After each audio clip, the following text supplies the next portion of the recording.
Let me now take you back to our top story about the tenuous situation in Nepal, where the Prime Minister has resigned. His resignation has also been accepted by the President, but the situation in the streets of Kathmandu and many other places in that country, India's neighboring country, remains pretty tense. We're joined for a live update by DD India's Shweta Singh from Kathmandu. Shweta, good evening. Fast-paced developments have taken place since yesterday itself. Now, have the protest been quelled after PM Oli's resignation, or protesters are still milling around in the streets and expressing their anger?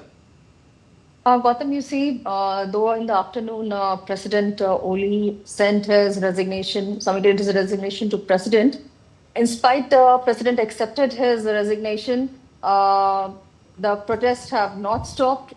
Youth are yet on roads because their fight was not just bringing down PM Oli. Their fight was against corruption, against the strategy of Nipo kids growing in Nepal and the taxpayers' children confining themselves, being jobless in Nepal.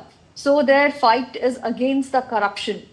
Social media ban just triggered the event, and you see youth are yet not satisfied, though Chief Secretary of Nepal and Nepal Army DG, Nepal Police DG all have given written requests, written appeal to the people to stay calm and allow all political parties to come together and take a peaceful decision to take a nation forward into growing direction, so that everybody is getting a good opportunity to grow and live happily.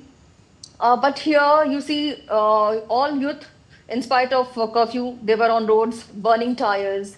They were blocking the road by cutting trees, and then it was like complete city was like in control of youth.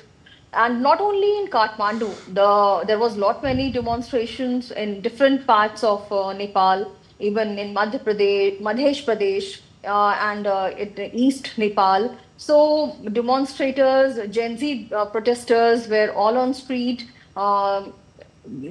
saying slogans against government. So their fight is against corruption. They want a government that can lead nation. They get employment. They get a better future. The fight is for that. So right. I think, adding to the detail, today, youth leader Rabi Lamichhane, who was under corruption charges, imprisoned in Nakhu jail in Lalitpur, he was released today. And you see, because of people started attacking the prison as well, because he was representing youth population, and he earlier had good command on the youth population, who was released. And you see Kathmandu mayor, who is again a very popular youth leader, he also urged youth to stay calm and allow situation to unfold into a better shape. Right. So as we understand it, now the situation is in limbo.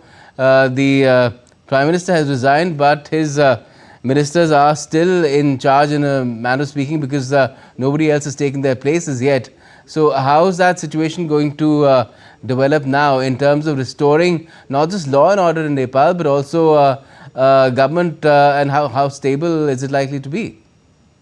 See, actually, after PM Oli resigned, before him, four Nepali Congress leaders had already resigned from the post of minister, because Nepali Congress, part of ruling party, tried to convey that message to CPN UML that we are not going to be party with a government who kills youth population, though they were also part of the government.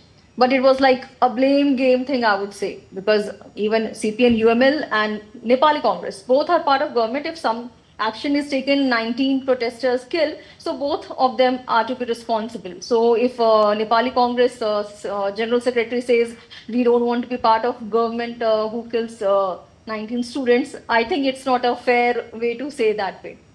But Nepali Congress ministers had resigned before PM Oli submitted his resignation to President. So that way Nepali Congress shows that they have upper hand, and they are trying to show public that they are clean.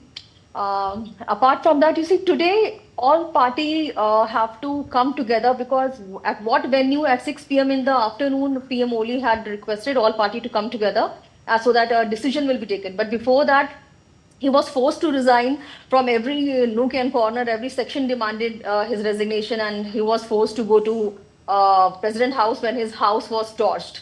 All youth protested and burned the building. So you see, this took very grime shape, and everything happened. Everything happened so quick, and situation turned very unstable. So, even the Supreme Court and other courts, I believe, were attacked and torched, Shweta. In such a situation, who do the youth believe in? I mean, who will they listen to? Which institution still has some respect in the eyes of these protesters? Is there any sort of a leadership emerging from them themselves? Gautam, you see, because this youth protesters earlier demanded to just give them freedom from corruption. But as they are not believing in the present government setup, so I think now I'm seeing two, three new faces that are coming up in this crisis situation, that maybe I would say youth may like to look forward, like Ravi Lamchane have been released, Balan Shah is there, but politically, yet Nepali Congress and CPN UML are the major parties. So politically, you see, because if you see, Gen Z is good amount of population, but voting right is with so much of other Nepali people who have faith in Nepali Congress or CPN UML, CPN Central Socialist. So that is very different dynamics. But I think these young youth leaders, when they urge protesters to stay calm, I hope so. We wish that they listen to these young faces, and situation comes under control. But every day is evolving, and every half an hour there are new updates. I hope so. I'll keep on updating our viewers Right. about the condition. Yes, in Nepal. anarchy cannot be a solution to the problems of Nepal, and that's what we've been seeing for the last 2 days. And let's hope that and somehow some form of stability is brought back, at least law and order prevails, and then perhaps a solution could emerge from different levels of consultations that can take place only once peace is returned to the streets. Thanks a lot for joining us for the moment, Shweta Singh.